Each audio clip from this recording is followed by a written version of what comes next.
السلام عليكم ورحمة الله.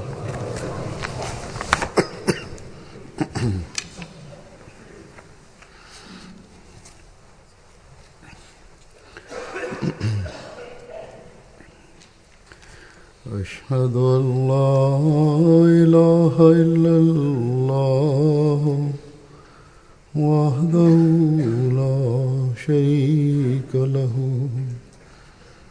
وأشهد أن محمدا عبده ورسوله. أما بعد فأعوذ بالله من الشيطان الرجيم. بسم الله الرحمن الرحيم. الحمد لله رب العالمين الرحمن الرحيم مالك يوم الدين. إياك نعبد وإياك نستعين. اهدنا الصراط المستقيم صراط الذين أنعمت عليهم غير المغضوب عليهم ولا الضالين. وعد الله الذين آمنوا منكم وعملوا الصالحات ليستخلفنهم في الأرض كما استخلف الذين من قبلهم ولا يمكنن لهم دينهم الذي ارتضى لهم ولا يبدلنهم من بعد خوفهم أمنا يعبدونني لا يشركون بي شيئا.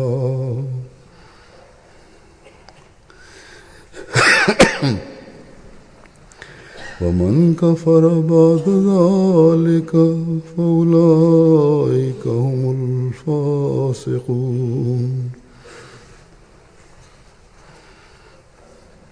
हिन आयत जो तर्जुमो आहे त तव्हां मां जिन माण्हुनि ईमान आंदो ऐं नेक अमल बजा आंदऊं उन्हनि सां अल्लाह पको वाइदो कयो आहे त उन्हनि खे ज़रूरु ज़मीन में ख़लीफ़ो बनाईंदो जहिड़ो क उन्हनि खां पहिरियनि माण्हुनि खे ख़लीफ़ो बनायो ऐं उन्हनि जे लाइ उन्हनि जे दीन खे जेको उन्हनि जे लाइ पसंदि कयो ज़रूरु मज़बूती अता कंदो ऐं उन्हनि जी ख़ौफ़ जी हालति खां पोइ ज़रूरु उन्हनि खे अमन जी हालति में मटे छॾींदो. हू मुंहिंजी इबादत कंदा, मूं सां कंहिंखे शरीक न करार ॾींदा ऐं जेको उन खां बाद बि नाशुक्री करे त इहे उहे माण्हू आहिनि जेके नाफ़रमान आहिनि.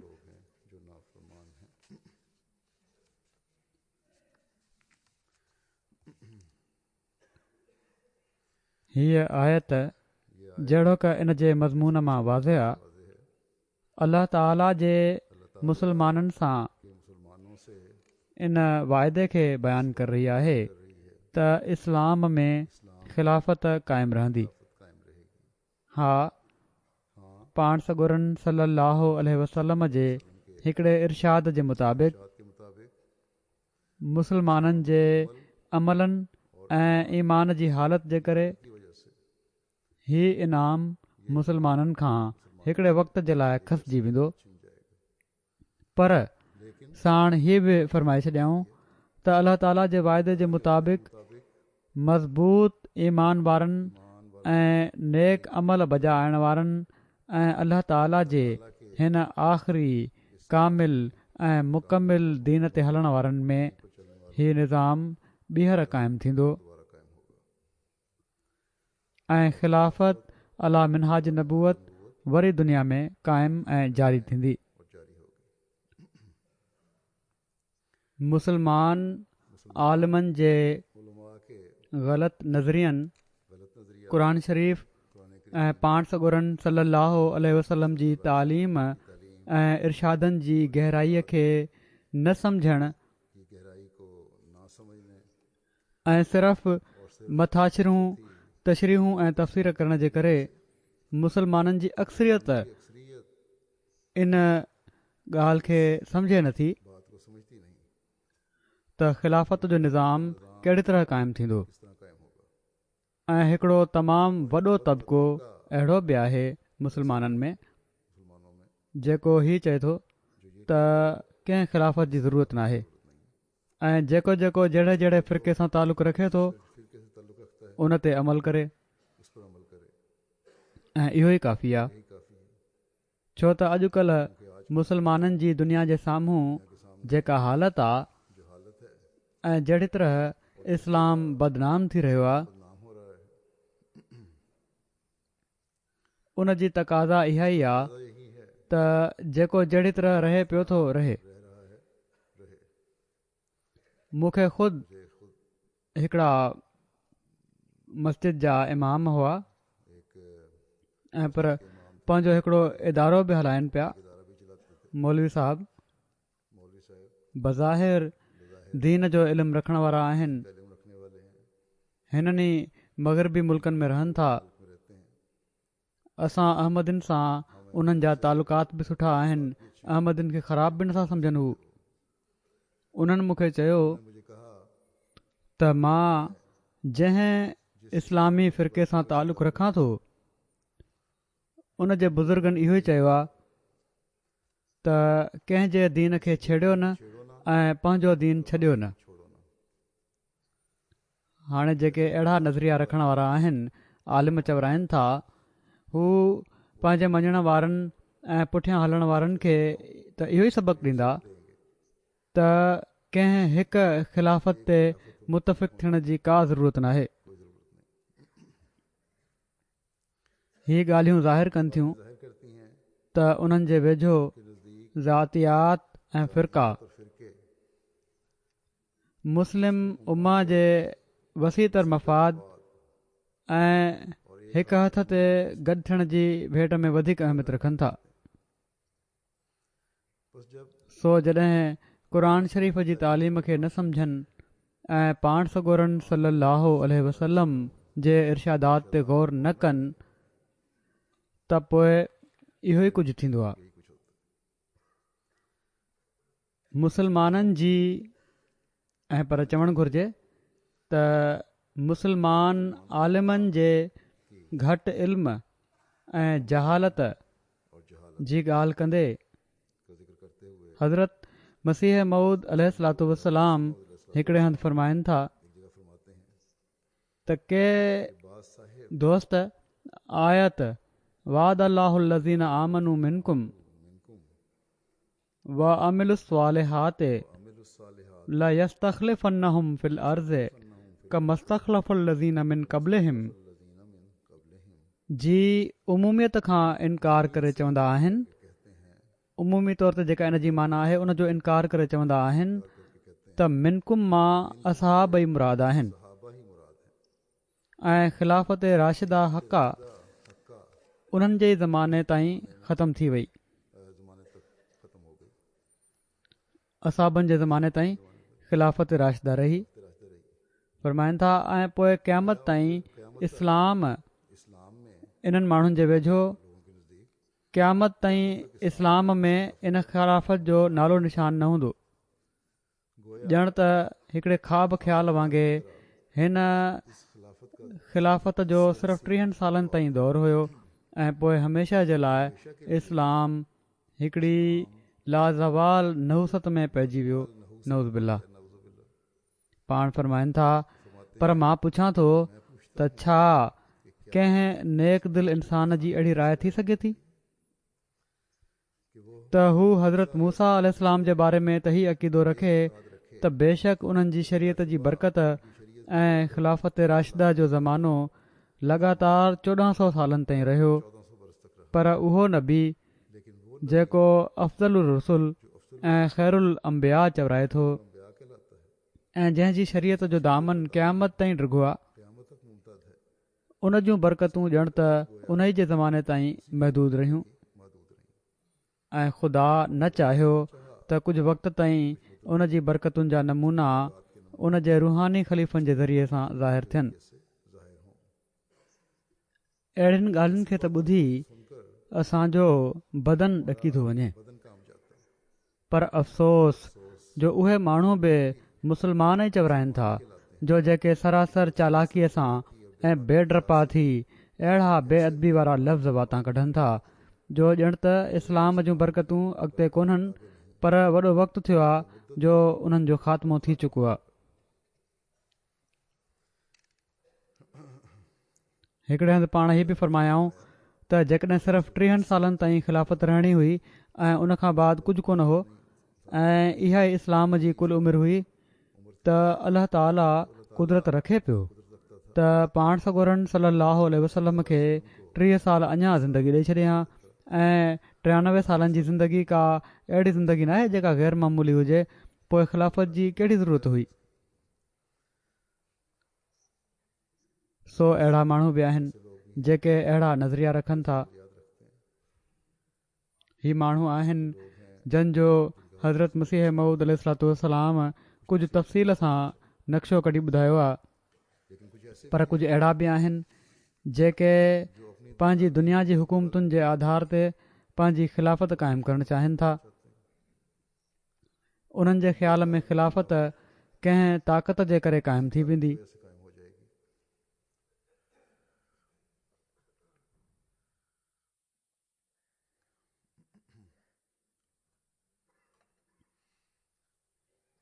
ऐं अहिड़ा ई माण्हू अलाह ताला जे हिन वाज़े पैगाम खे सम्झनि नथा त ईमान ऐं अमल साले सां ही वाइदो मशरूत आहे। अलाह ताला जो सही आबिद बणजण वारनि सां ही वाइदो मशरूत आहे। आम मुसलमाननि जे हिन ग़लति नज़रिये जे करे इस्लाम मुख़ालिफ़ ताक़तुनि बि इस्लामी दुनिया खे कमज़ोर करण जे लाइ अहिड़ियुनि तनज़ीमुनि खे क़ाइमु करण में किरदारु अदा कयो आहे ऐं मदद ॾियणु शुरू कई आहे, जन ख़िलाफ़त जे नाले ते पंहिंजो पाण खे मुनज़म कयो, पर ही कुझु वक़्त ताईं दुनिया जा मक़सद हासिल करे दुनिया जे आकान जी मदद न मिलण जे करे या उन्हनि जा मक़सद पूरा थी वञण जे करे ख़तमु थी रहियूं आहिनि। 3 साल थिया आहिनि आयरलैंड में मूंखां हिकिड़े जर्नलिस्ट पुछियो त हीउ जेको ख़िलाफ़त जो हाणे दौरु शुरू थियो आहे इस्लामी दुनिया में, इन जी छा हक़ीक़त आहे ऐं हीअ पकड़िजंदी? तुंहिंजी जेका ख़िलाफ़त आहे उनखे कहिड़ो ख़तरो आहे उनखां? त मूं उनखे इहो ई जवाबु ॾिनो हुयो त हीअ ख़िलाफ़त नाहे, हीअ ओड़ी तरह शिदत पसंद माण्हुनि जो हिकिड़ो टोलो आहे जहिड़ी तरह पहिरियां टोला कमु कनि पिया था, ऐं इन जो अंजाम बि आख़िर में उहो ई थींदो जेको बाक़ी शिदत पसंद टोलनि जो थी रहियो आहे। जेसि ताईं दुनिया जा आका हिननि खां ख़ुशि रहंदा ही कमु कंदा रहंदा। जॾहिं हू पंहिंजा हथ कढी वठंदनि त आस्ते आस्ते ही कमज़ोर थियणु शुरू थी वेंदा। हिननि माण्हुनि दीन खे कहिड़ी मज़बूती ॾियणी आहे ऐं कहिड़ो अमन हिननि क़ाइमु करणो हो? हा, दुनिया ही ॾिठो त इस्लामी दुनिया जे अमुन खे तबाह ऐं बर्बाद करे छॾियो हिननि। इस्लाम मुख़ालिफ़ ताक़तुनि जो इस्लामी दुनिया खे कमज़ोर करण जो हिकिड़ो एजेंडा हुयो, उहो पूरो करे छॾियो हिननि। ऐं इन में मुसलमान हुकूमतुनि जा अॻुवाण बि शामिल आहिनि जन पंहिंजूं कुर्सियूं बचाइण जे लाइ रहियत जो खून कयो ऐं अञा ताईं बजाए अमुन जे मुसलमान जे लाइ ख़ौफ़ जो सबबु बणियलु आहे। ऐं पोइ ग़ैर मुस्लिम दुनिया जे अमुन खे बि इहे ई माण्हू बर्बाद कनि पिया था। इन जा सबब कुझु बि हुजनि, पर हिकिड़ो दर्दमंद मुस्लमान जॾहिं हीउ थो ॾिसे ये देखता है त दुनिया में मासूमनि खे क़तल मासूमों के कत्ल ऐं तबाही और तबाही फैलाइण में फैलाने में कंहिं मुस्लमान जो हथु आहे मान का हाथ है त दिलि कुढ़े थी, तो दिल कुड़ता है, बेचैनी थिए थी। बेचैनी होती है। कुझु ॾींहं पहिरियां गुज़श्ता दिनों हिते UK में मांचेस्टर में वाक़ियो थियो मैनचेस्टर में वाक़या हुआ, ऐं खाम खां 22-23 माण्हुनि खे क़तलु कयो वियो, कत्ल कर दिया गया, जंहिं में मासूम ॿार बि शामिल हुआ। शामिल थे। ही तमामु ज़ालमाणो फेल आहे ऐं कंहिं बि सूरत में ही इस्लाम जी तालीम ॾांहुं मनसूब नथो करे सघिजे। अहिड़ा ज़ालमाणा वाक़िया ॾिसी देख असां बेचैन थियूं था। बेचैन होते हैं। अल्लाह ताला अल्लाह ताला इन्हनि मरण वारनि ते बि रहम करे और भी रहम करे, ऐं इन्हनि जे घर बातिन खे बि सब्र अता फरमाए सब्र अता फरमाए, ऐं हिननि ज़ालिमनि जे हथनि खे बि रोके जेके इस्लाम जे नाले ते नाम पर, ऐं ख़िलाफ़त जे नाले ते खिलाफत के नाम पर ही अहिड़ियूं हरकतूं कनि पिया था। हरकतें कर रहे हैं। अहिड़ी तरह इसी तरह दुनिया जे मुस्लमान मुल्कनि में बि जेका क़त्ल गारत गारत ऐं ज़ुल्म ऐं बरबरीत थी रही आहे, बरबरीत हो रही है। ही सभु दीन खां परे हटण ऐं अल्लाह ताला जे हुकुम खे न मञण जो नतीजो आहे। ही अमल ये अमल जेके इस्लाम जी तालीम जे ख़िलाफ़ थी रहिया आहिनि हो रहे हैं, ऐं ही ज़ुल्म जेके इस्लाम जे नाले ते थी रहिया आहिनि, हो रहे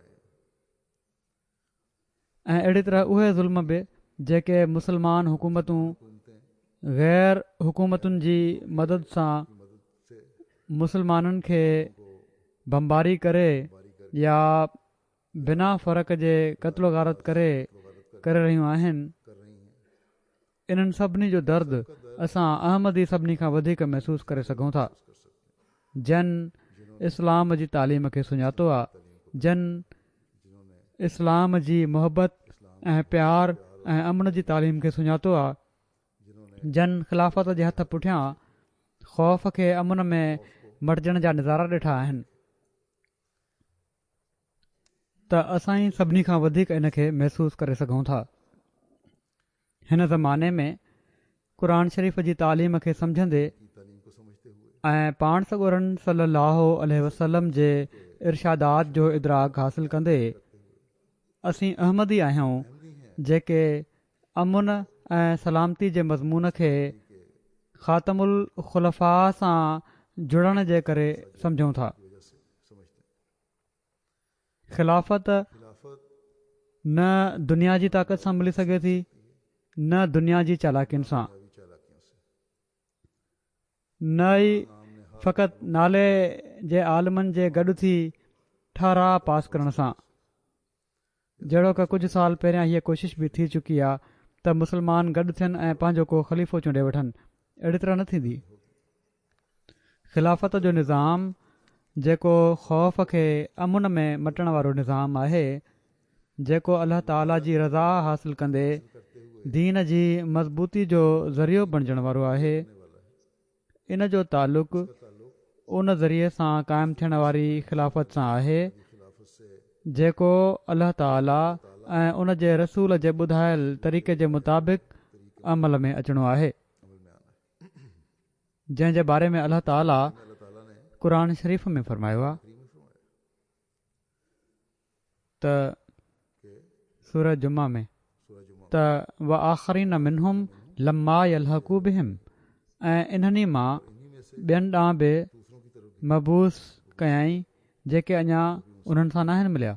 जॾहिं हीअ आयत नाज़िल थी, हुई असाबनि जी मजलिस में वेठल हिकिड़े असाबीअ बैठे हुए पाण सॻोरन सल्लल्लाहु अलैहि वसल्लम खां पुछियो, सल्लल्लाहु अलैहि वसल्लम से या रसूल अल्लाह, या रसूल अल्लाह उहे केरु माण्हू आहिनि जेके अञा इन्हनि सां नाहिनि मिलिया साथ नहीं मिले। ऐं असाबनि जो दर्जो रखनि था?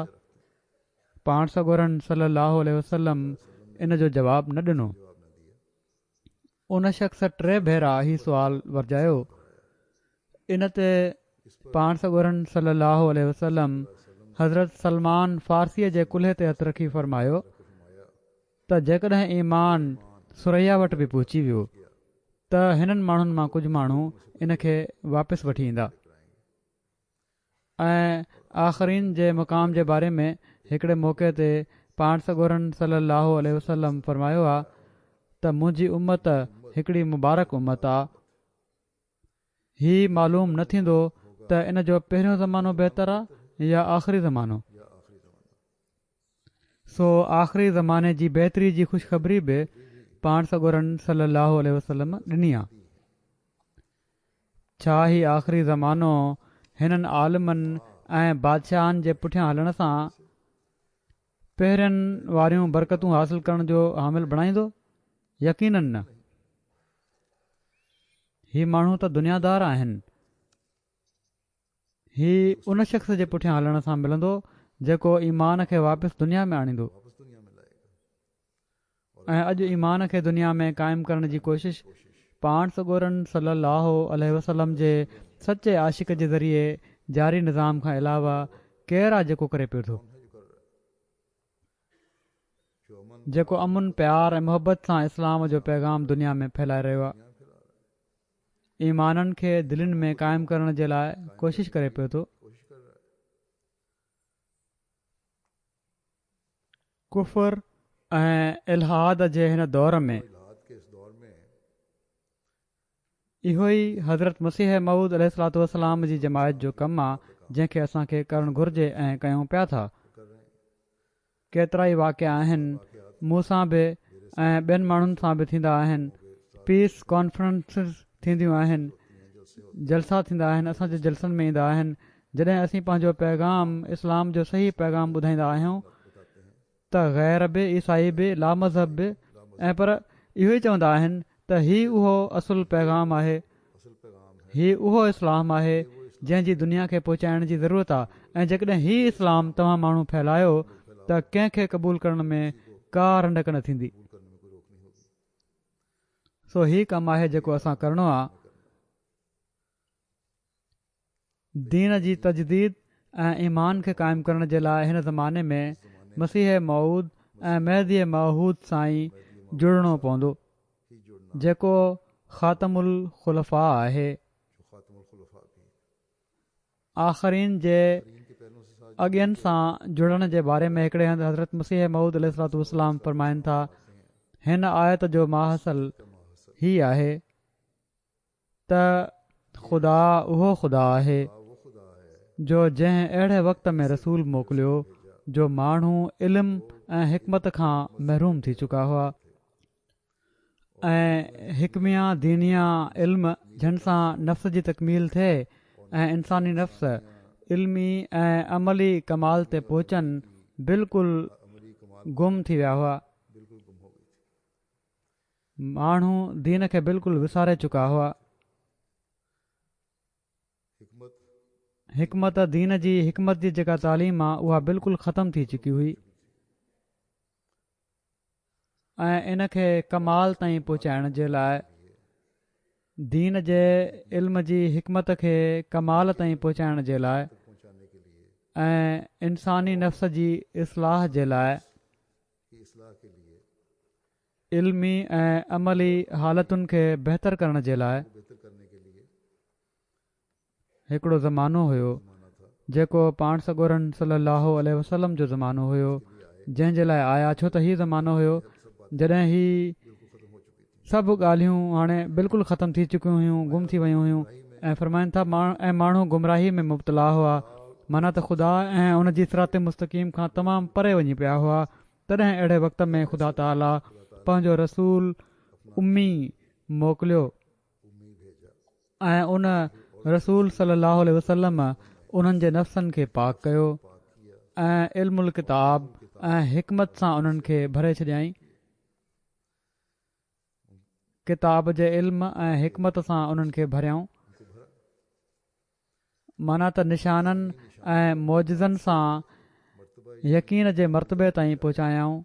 निशान बि ॾेखारियऊं, मौजज़ा बि ॾेखारियऊं, अल्लाह ताला जी कुदरतुनि जा नज़ारा ॾेखारियऊं ऐं उन्हनि जे ईमान में एॾी तरक़ी थी जो हू कामिल यकीन ताईं पहुची विया ऐं ख़ुदा शनासी जे नूर सां उन्हनि जी दिलनि खे रोशन कयाऊं। को रोशन किया।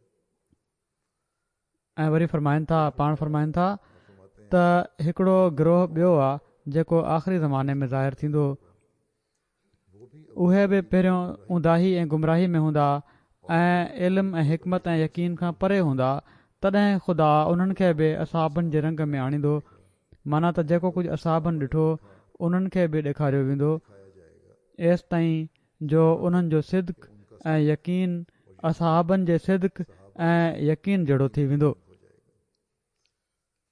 सो पाण अलैहिस्सलाम जिथे पंहिंजे असहाबनि में उहो यकीन ऐं ईमान पैदा कयो ऐं उन्हनि पंहिंजे ईमान ऐं यकीन में कामिल थियण जे लाइ क़ुर्बानियूं ॾिनियूं कुर्बानियां दी।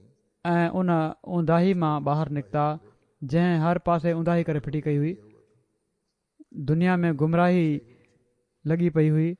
माण्हू इस्लाम खे विसारे रहिया हुआ। पाण ॿीहर अचे इस्लाम जी नशत सानिया फरमायाऊं ऐं इन्हनि असहाबनि मसीह मौत सां जुड़ी करे उहा रोशनी हासिल कई जेका दीन जी रोशनी हुई। मुख़्तलिफ़ निशान ॾिठाऊं जंहिंजो असांजे लिटरेचर में 100,000 में ज़िक्र मिले थो। अॼु बि केतिरा ई अहिड़ा आहिनि जेके ऊंदाही मां निकिरी रोशनियूं ॾिसनि पिया था ऐं निशान ॾिसी जमायत अहमदिया में शामिल थी रहिया आहिनि। हज़रत मसीह मऊद अलैहिस्सलाम फरमायो आहे पंहिंजे मञण वारनि जे बारे में त हू ख़ुदा ताला जे निशाननि ऐं ताज़नि ताइदुनि मां नूर ऐं यकीन हासिल कनि था जहिड़ो का असहाबनि हासिल कयो। हू ख़ुदा ताला जी वाट में माण्हुनि जी टोकुनि ऐं खिलुनि ऐं लानतान ऐं क़िस्म क़िस्म जी दिल आज़ारी ऐं बदज़ुबानी ऐं क़त रहम वग़ैरह जो सदमो सही रहिया आहिनि। मिट उन्हनि खे छॾे रहिया आहिनि। मिटनि माइटनि जे छॾाइजी वञण जा सदमा सहन पिया था जहिड़ो का असहाबनि सठा।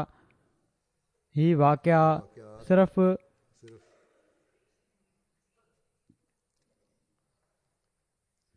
उन ई वक़्त में न थिया या उन ई क़ौम में न थी रहिया हुआ जिथे हज़रत मसीह मऊद अलैहिस्सलाम मबूस थिया पाकिस्तान या हिंदुस्तान में ऐं पर पाण सॻोरनि सल्लल्लाहु अलैहि वसल्लम जी ग़ुलामी में छो त पाण सॼी दुनिया खे उम्मत वाहिदा बनाइण जे लाइ आया हुआ ऐं ख़ुदा ताला जो अब्द बणाइण जे लाइ आया हुआ। तंहिं करे दुनिया जे ॿियनि मुल्कनि में बि हज़रत मसीह मऊद अलैहिस्सलाम खे मञण वारनि खे इन्हनि तकलीफ़ुनि ऐं ॾुखियाईनि मां गुज़रणो पइजी रहियो आहे। पर वॾे सब्र ऐं साबित क़दमी सां हू हर सख़्तीअ जो मुक़ाबिलो कनि पिया था। जीअं त अलजज़ाइर जो मिसाल ई अॼुकल्ह असांजे साम्हूं आहे। हीअ का एॾी पुराणी जमायत नाहे पर मसीह मऊद खे मञी आख़रीन में शामिल थियण खां बाद ऐं ख़िलाफ़त जी इताअत में अची इन्हनि जा ईमान अलाह ताला जे फज़ल सां बुलंदियुनि खे छुअनि पिया था।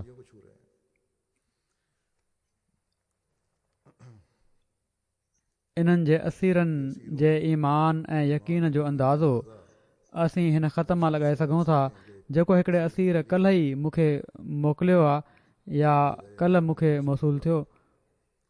चवनि था त अलाह ताला जो लख लख शुक्र आहे त उन असांखे सही इस्लाम जी नेमत सां नवाज़ियो आहे जंहिं असांजी दिलनि खे ज़िंदह कयो बुनियाने मरसूस बणायो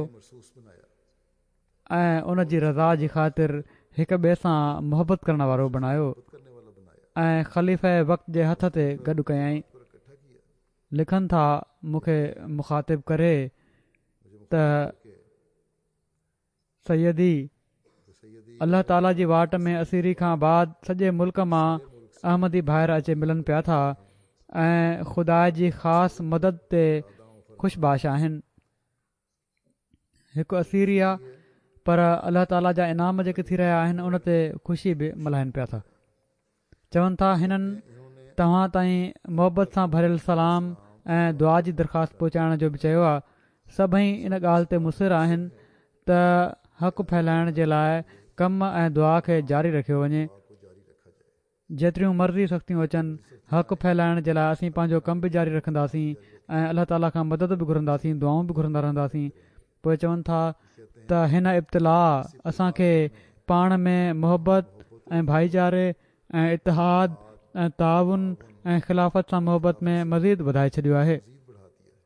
वरी लिखनि था त हिन इब्तिलाह में तव्हांजी दुआ जी क़बूलियत जा नमूना असां पंहिंजनि अखियुनि सां ॾिठा आहिनि। अलाह ताला जा केतिरा ई निशान ॾिठा आहिनि जन असांखे पाण सॻोरनि सलाहु वसलम जे सचे ग़ुलाम हज़रत मसीह मऊद ते ईमान ऐं ईकान में अञा वधाए छॾियो आहे। अलाह ताला जूं ही चवनि था अलाह ताला जूं रहमतूं अल जज़ाइर जे कमज़ोर अहमदिन ते नाज़िल थी रहियूं आहिनि। कुझु असीर उते आज़ाद बि थिया आहिनि कुझु ॾींहं पहिरियां।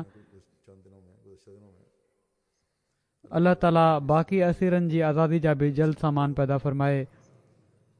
वरी हिकिड़ा असीर लिखनि था त असीरी जे वक़्त में यकीन थियो त अलाह ताला ख़ासि मसलियत हेठि ही सामान कयो आहे। माना त असांखे जेको क़ैदी बणायो वियो या सज़ाऊं मिलियूं या केस हलिया, ही अलाह ताला जी का ख़ासि मसलियत हुई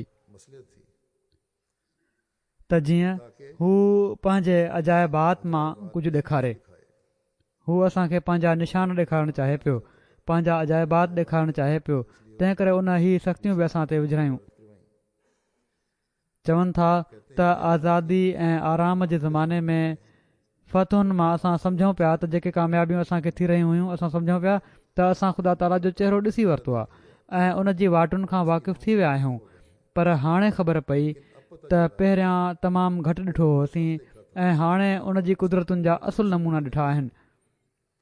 चवनि था त मूंखे क़ैद खां क़तन का परेशानी न हुई। जंहिं ॻाल्हि मूंखे परेशान कयो उहो ही अहसासु हुयो त मां अलाह ताला ऐं उन जी इबादत जो हक़ नाहे अदा कयो। पोइ लिखनि था त असीरी जे ज़माने में केतिरा ई ख़्वाब ॾिठमि जिन सां ॾाढो सुकून मिलियो। लिखनि था त तव्हां सां बि माना त मूंखे मुखातिबु कनि था त तव्हां सां बि ख़्वाबनि में मुलाक़ातियूं थियूं। पोइ चवनि था तव्हां जूं दुआऊं असांजो ईमान ऐं यकीन वधाइनि पियूं ऐं क़ैद में सुकून पहुचाइनि पियूं। असांजी आज़ादी यकीननि तव्हां ऐं जमायत जे मुख़लिसनि जी दुआउनि जो नतीजो आहे। पोइ चवनि था त मुंहिंजी घरवारी जे लाइ बि दुआ जी दरख़्वास्त आहे। उन वॾे सब्र ऐं मुजाहिदे खां कमु वरितो आहे। सिर्फ़ु घरवारी हिननि जी अहमदी हुई, ॿियो को बि मिट सभई खे रहमदी हुआ। ऐं जॾहिं हीअ असीर हुआ त पहिरियां उन जा वालिद फ़ौत थिया घरवारी जा। पोइ भाइरनि उनखे अहमदियत जे करे छॾे ॾिनो। जॾहिं लुड़ थी वियो त भाइरनि बि पंहिंजी भेण खे अहमदियत जे करे छॾे ॾिनो। मुड़ुसु पहिरियां ई जेल में हुयो।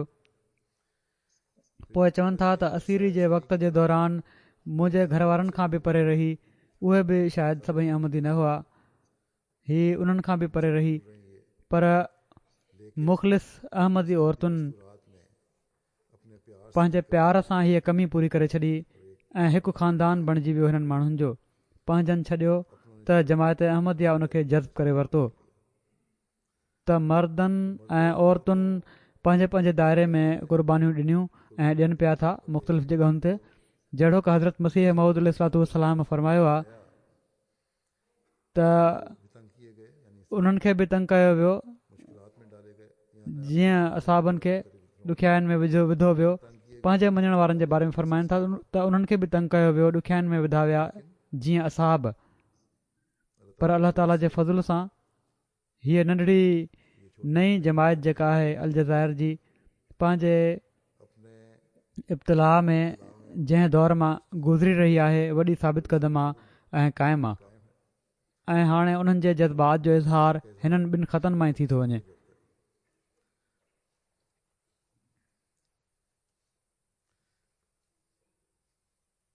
ऐं हीअ बि लिखनि था त हज़रत मसीह मऊद अलैहिस्सलाम जे ज़रिए जारी निज़ाम ख़िलाफ़त जे करे उन्हनि जी तस्कीन जा सामान थी रहिया आहिनि। मुख़ालिफ़ जेके ख़ौफ़ पैदा करण जे लाइ कारवायूं कनि पिया, अलाह ताला पंहिंजे ख़ासि फज़ल सां ख़िलाफ़त सां जुड़ियल रहण जे करे इन मां उन्हनि जे लाइ तस्कीन जा सामान पैदा फ़रमाए छॾे पियो। ऐं केतिरा ई मिसाल आहिनि अहिड़ा जिथे अलाह ताला तस्कीन जा सामान पैदा फ़रमाए थो अहमदनि जे लाइ, ज़ाती तौर ते बि ऐं जमायती तौर ते बि। ॾुखियाईनि जा दौर ईंदा आहिनि, अलाह ताला पंहिंजे वाइदे जे मुताबिक़ तस्कीन ऐं अमुन जा सामान मुहैया फ़रमाईंदो रहे थो। हीअ कंहिं ख़ासि दौर ऐं वक़्त जी ॻाल्हि नाहे। जहिड़ो की मूं मिसाल बि ॾिना, अलाह ताला या इन सां मशरूत नाहे। अलाह ताला ईमान आणण वारनि ऐं नेक अमल करण वारनि सां हीउ वाइदो कयो आहे त ख़ौफ़नि खे उन ख़तमु करणो आहे। पर अलाह ताला बार बार मोमिननि खे हीअ तवजो बि ॾियारे थो त हू मुंहिंजी इबादत जो बि हक़ अदा कनि। त जॾहिं हीअ हक़ अदा थी रहिया हूंदा त बेशक ख़ौफ़ जा हालात बि ईंदा, पर ख़ौफ़ जी हालति ज़ाती तौर ते बि ऐं इज्तमाही तौर ते बि इन तालुक़ जे करे जेको ख़िलाफ़त सां हूंदो ऐं जेको अलाह ताला सां हूंदो, इन वास्ते सां इन सोच सां उहो अमुन ऐं सुकून जी हालति में उहे हालात मटिया वेंदा। हाणे ही अल जज़ाइर जा अहमदी जन मां 2 टनि खां अलावा कंहिं ख़लीफ़े वक़्त खे कॾहिं ॾिठो बि नाहे, पर ईमान में कामिल हुअण जे करे अहिड़ी तरह अलाह ताला उन्हनि जे लाइ तस्कीन जा सामान पैदा फ़रमाए रहियो आहे, जहिड़ी तरह हज़रत मसीह मऊद अलैहिस्सलाम जे ज़माने में संदन वेझनि में दिलि जी तस्कीन जा सामान पैदा थी रहिया हुआ, या जमायत अहमदिया जी तारीख़ ॾिसो, ख़िलाफ़त उला में बि दिली तस्कीन जा सामान पैदा थींदा रहिया। हज़रत मसीह मऊद अलैहिस्सलाम जे ज़रिए सां जारी निज़ाम ख़िलाफ़त जी बरकत सां ख़िलाफ़त सानिया में बि तमामु सख़्तु हालात आया, तस्कीन जा सामान थींदा रहिया। ख़िलाफ़त सालिसा में बि तमामु सख़्तु हालात आया ऐं उन वक़्त जे पाकिस्तानी हुकूमत जे सरबराह चयो त अहमदिन खे किस्तो हथनि में ॾेई छॾींदुसि, पर अलाह ताला कुशादगी जा सामान पैदा फ़रमाया। ख़िलाफ़त राबिया में हीअ अलाह ताला सामान पैदा फ़रमाया ऐं अॼु बि अलाह ताला ओड़ी तरह सामान पैदा फ़रमाईंदो पियो थो वञे। सो हीअ को मख़सूस हिन ई जॻह जे लाइ नाहे, ऐं पर मख़सूस आहे उन्हनि मोमिननि जे लाइ जेके ख़िलाफ़त सां हिन सही ख़िलाफ़त सां जुड़िया रहण वारा आहिनि जंहिंखे अलाह ताला जारी फ़रमायो आहे। अलाह ताला हीउ सभु कुझु इन लाइ थी रहियो आहे जो अलाह ताला हज़रत मसीह मऊद अलैहिस्सलाम सां ही वाइदो फ़रमायो हुयो त संदन बाद कुदरत सानिया जो जेका ख़िलाफ़त आहे इन जे ज़रिए वरी अलाह ताला पाण अलैहिस्सलाम जे मिशन जी तकमील कंदो ऐं इस्लाम खे ॿीहर ग़लबो अता फ़रमाईंदो ऐं मञण वारनि जी तस्कीन जा सामान बि कंदो, जीअं त हज़रत मसीह मऊद अलैहिस्सलाम रिसाला अल वसियत में पंहिंजे हिन दुनिया मां वञण ऐं ख़िलाफ़त जे ज़रिए जमायत जी तरक़ियुनि जे जारी रहण जे बारे में बयानु कंदे फ़रमाइनि था त सो ए अज़ीज़ो, जॾहिं त क़दीम खां सुनतुल्लाह इहा ई आहे त ख़ुदा ताला 2 कुदरतूं ॾेखारींदो आहे त जीअं मुख़ालफ़नि जी 2 कूड़ियुनि ख़ुशियुनि खे पामाल करे ॾेखारे, सो हाणे मुमकिन नाहे त ख़ुदा ताला पंहिंजी क़दीम सुनत खे छॾे ॾे। तंहिं करे तव्हां मुंहिंजी इन ॻाल्हि सां जेका मां तव्हां वटि बयानु कई आहे ग़मगीन न थियो ऐं तव्हांजी दिलियूं परेशान न थी वञनि। पाण पंहिंजे असाबनि खे तसली ॾियनि पिया था पंहिंजे हिन दुनिया मां हले वञण जो इतलाह ॾींदे, छो त तव्हांजे लाइ ॿी कुदरत खे ॾिसण बि ज़रूरी आहे ऐं उन जो अचणु तव्हांजे लाइ बहितरु आहे, छो त उहा दाइमी आहे जंहिंजो सिलसिलो क़यामत ताईं मुनक़ते न थींदो ऐं उहा ॿी कुदरत नथी अचे सघे जेसि ताईं जो मां न वञा। पर जॾहिं मां वेंदुसि त पोइ ख़ुदा उन ॿी कुदरत खे तव्हांजे लाइ मोकिले छॾींदो जेका हमेशह तव्हां सां गॾु रहंदी, जहिड़ो की ख़ुदा जो बराहीन अहमदिया में वाइदो आहे ऐं उहो वाइदो मुंहिंजी ज़ात जे बारे में नाहे ऐं पर तव्हां जे बारे में वाइदो आहे जहिड़ो की ख़ुदा फरमाए थो त मां हिन जमायत खे जेके तुंहिंजा पोइ लॻा आहिनि क़यामत ताईं ॿियनि ते ग़लबो ॾींदुसि। सो ज़रूरी आहे त तव्हां ते मुंहिंजी जुदाई जो ॾींहुं अचे त जीअं बाद उन जे उहो ॾींहुं अचे जेको दाइमी वाइदे जो ॾींहुं आहे। उहो असांजो ख़ुदा वाइदनि जो सचो ऐं वफ़ादार ऐं सादिक ख़ुदा आहे।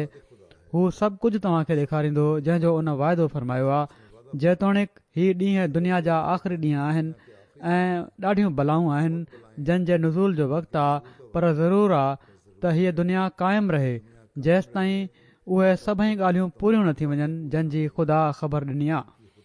मां ख़ुदा जे तरफ़ां कुदरत जे रंग में ज़ाहिर थियुसि ऐं मां ख़ुदा जी हिकिड़ी सरासर कुदरत आहियां ऐं मूंखां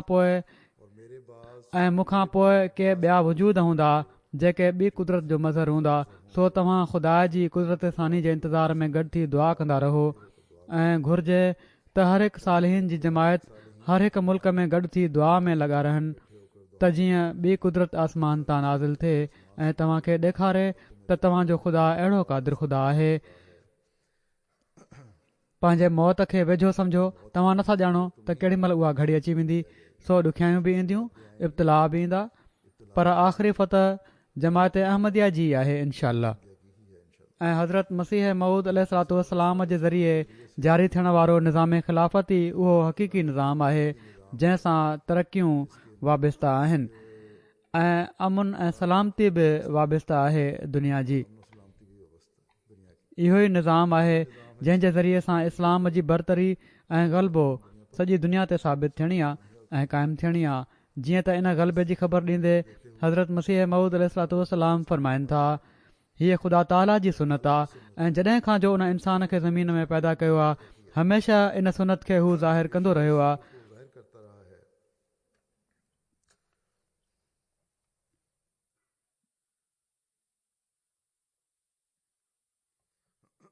त हू पंहिंजे नबियनि ऐं रसूलनि जी मदद कंदो आहे ऐं उनखे ग़लबो ॾींदो आहे जहिड़ो की हू फरमाए थो कतब अल्लाह लअग़लिबन्न अना व रसूली। ऐं ग़लबे मां ही मुराद आहे त जहिड़ो की रसूलनि ऐं नबियनि जी हीअ मर्ज़ी हूंदी आहे त ख़ुदा जी हुजत ज़मीन ते पूरी थी वञे ऐं उन जो मुक़ाबिलो को न करे सघे। अहिड़ी तरह ख़ुदा ताला कवी निशाननि सां उन्हनि जी सचाई ज़ाहिर करे छॾींदो आहे ऐं जंहिं रास्तबाज़ी खे हू दुनिया में फैलाइणु चाहींदा आहिनि इन जो ॿिज उन्हनि जे हथां पोखींदो आहे, पर इन जी पूरी तकमील उन्हनि जे हथां नाहे कंदो। ऐं पर अहिड़े वक़्त में उन्हनि खे वफ़ात ॾेई जेको बज़ाहिर हिकिड़ो नाकामी जो ख़ौफ़ साण रखंदो आहे, मुखालफ़नि खे खिल ऐं चिथरुनि ऐं मलामतुनि ऐं घटि वधि ॻाल्हाइण जो मौक़ो ॾींदो आहे। ऐं जॾहिं हू खिलूं ऐं टोकूं करे बीहंदा आहिनि त पोइ हिकिड़ो ॿियो हथु पंहिंजी कुदरत जो ॾेखारींदो आहे ऐं अहिड़ा सबब पैदा करे छॾींदो आहे जंहिंजे ज़रिए सां उहे मक़सदु जेके कंहिं क़दुरु नामुकमिल रहिजी विया हुआ पंहिंजे कमाल ते पहुचंदा आहिनि। मक़सदु ॿिनि क़िस्मनि जी कुदरत ज़ाहिर कंदो आहे। पहिरियों ख़ुदि नबियुनि जे हथां पंहिंजी कुदरत जो हथु ॾेखारींदो आहे। ॿियो अहिड़े वक़्त में जॾहिं नबी जी वफ़ात खां पोइ ॾुखियाईनि खे मुंहुं ॾियणो पवंदो आहे ऐं दुश्मन ज़ोर में अची वेंदा आहिनि ऐं सोचींदा आहिनि त हाणे कमु बिगड़जी वियो ऐं यकीन करे वठंदा आहिनि त हाणे हीअ जमायत बर्बादु थी वेंदी ऐं ख़ुदि जमायत जा माण्हू बि ॿुॾतर में पइजी वेंदा आहिनि ऐं उन्हनि जूं चेलियूं भॼी पवंदियूं आहिनि ऐं केतिरा ई बदकिस्मत मुर्तद थियण जूं वाटूं अख़्तियार करे वठंदा आहिनि। तॾहिं ख़ुदा ताला ॿियो भेरो पंहिंजी ज़बरदस्त कुदरत ज़ाहिर कंदो आहे ऐं किरंदड़ जमायत खे संभाले वठंदो आहे। सो उहो जेको आख़िर ताईं सबुरु करे थो ख़ुदा ताला जे इन मौजज़े खे ॾिसे थो जहिड़ो हज़रत अबू बकर सिद्दीक़ रज़ी ताला अन्हु जे वक़्त में थियो जॾहिं त पाण सॻोरन सल्लल्लाहु अलैहि वसल्लम जो मौत हिकिड़ो बेवक़्तु मौत सम्झो वियो ऐं केतिरा ई ॻोठाणा नादान मुर्तद थी विया ऐं असाब बि ॾुख विचां दीवाने वांगुरु थी विया।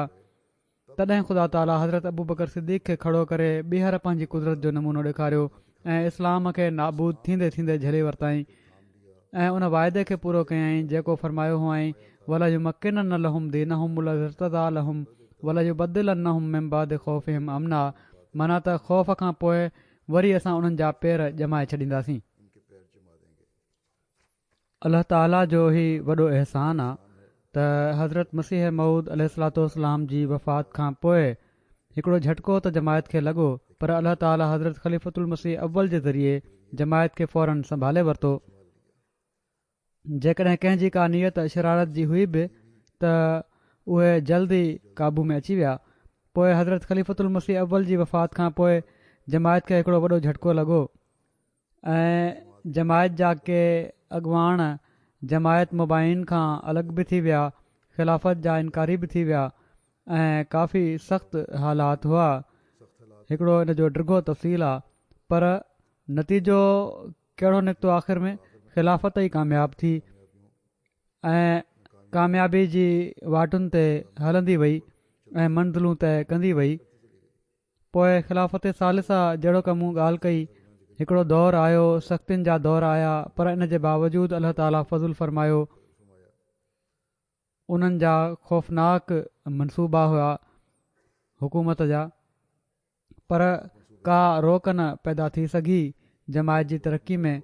ख़िलाफ़त राबिया में मज़ीद सख़्ती पाकिस्तान जी हुकूमत ॾेखारी त उन इब्तिलाह में बि तस्कीन जा अलाह ताला सामान पैदा फ़रमाए छॾिया।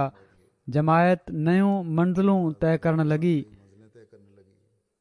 तबलीग जा नवां रस्ता खुलणु लॻा ऐं पोइ सैटेलाइट जे ज़रिए सां दुनिया में तबलीग वञणु लॻी।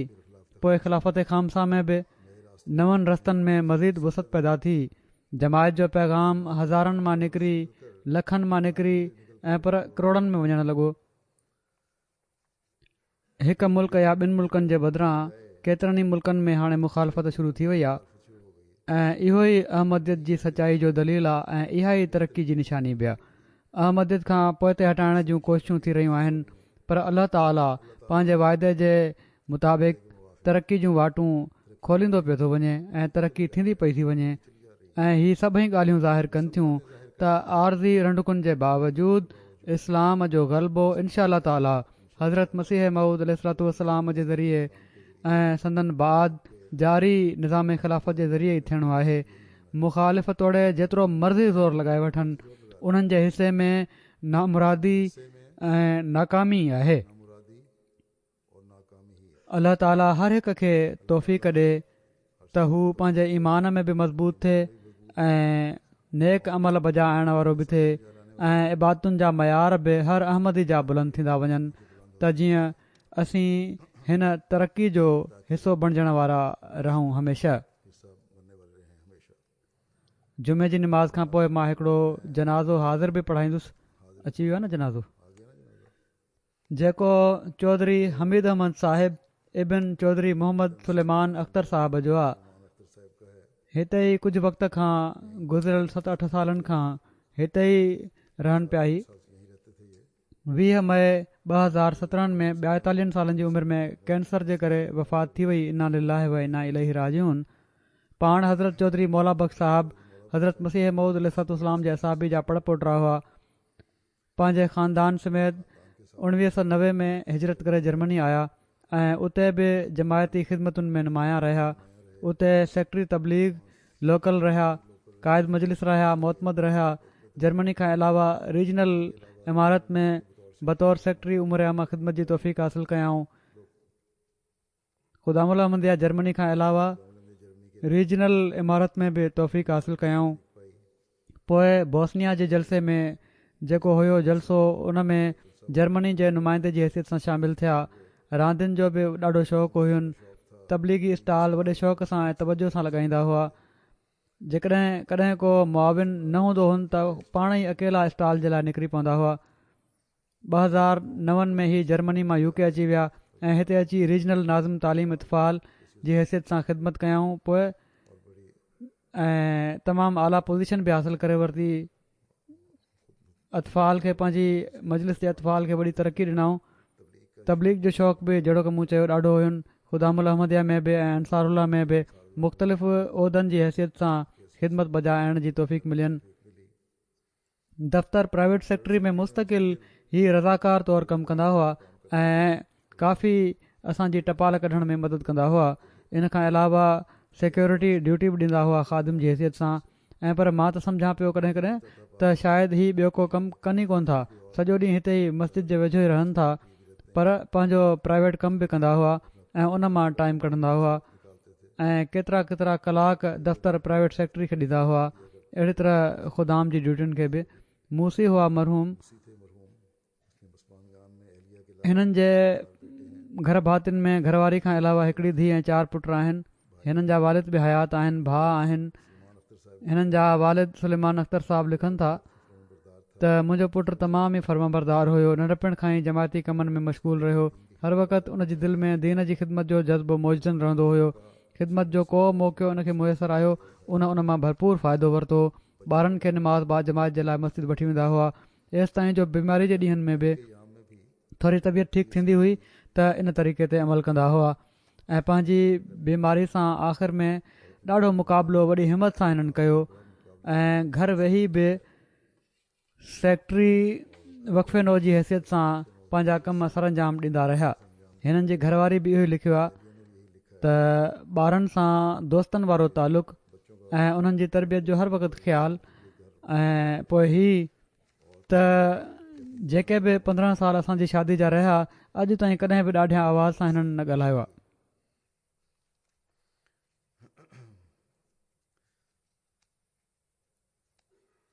यूके जा मोहतमम मक़ामी हिते लिखनि था त ख़िलाफ़त अहमदिया ऐं निज़ाम जमायत सां जुनून जी हद ताईं इश्क़ हुन। हमेशह जमायती मफ़ाद खे पहिरियां रखंदा हुआ।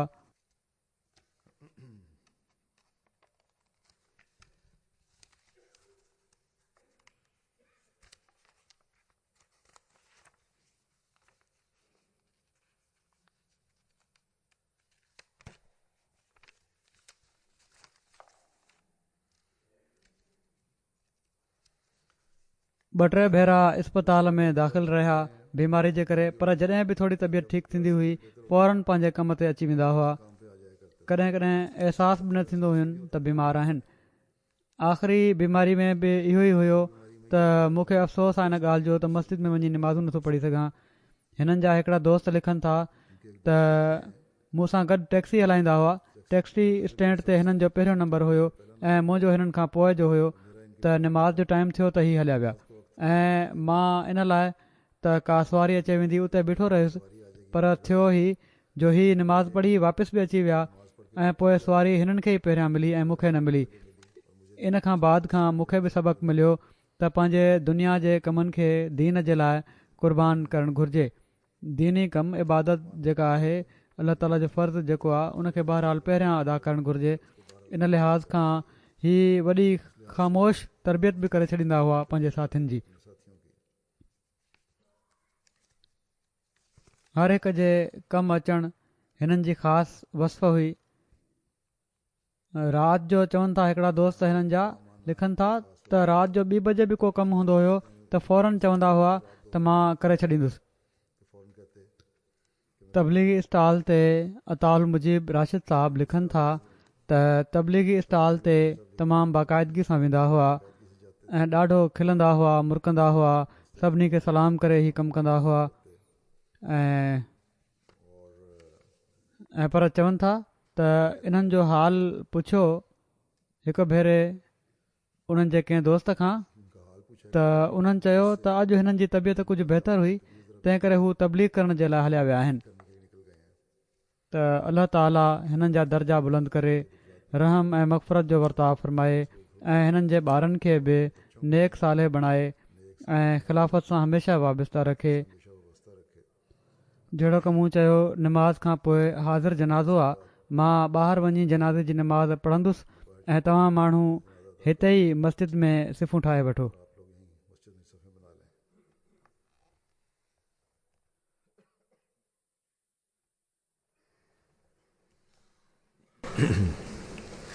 अल्हम्दुलिल्लाह